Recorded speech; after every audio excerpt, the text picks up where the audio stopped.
The family of 43-year-old Yuriy Voychenko has been farming in the Kharkiv region for 5 generations, and he continues to do so today in the middle of a war, having endured months of Russian occupation.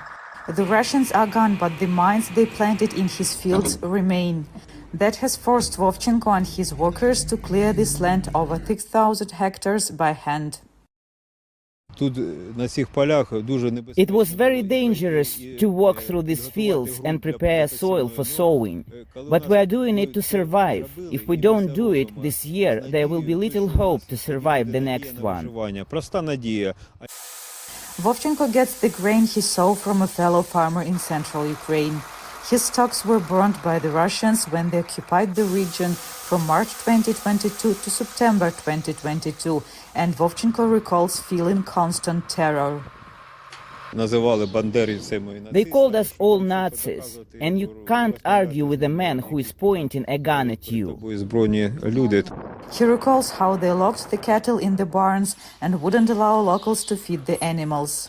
He says they also put anti-personnel mines in the barns with the cattle. Voychenko once had over 2,000 cows, only 200 survived. The cows would move, step on the mines and get blown into pieces. Shrapnel also hit many of them, so if one cow stepped on a mine, another 2 or 3 next to it would get hit and bleed to death.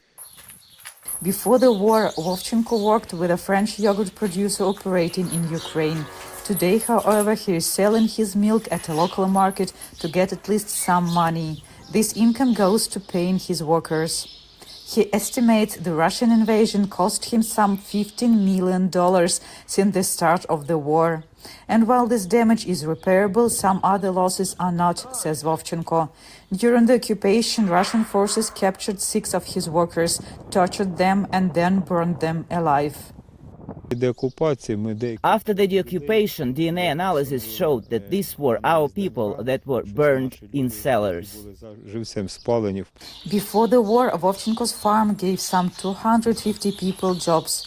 Today, it is one of the only places in the town of Balaklia that provides the community with work. Anna Kosstutschenko for VOA News, Kharkiv region, Ukraine.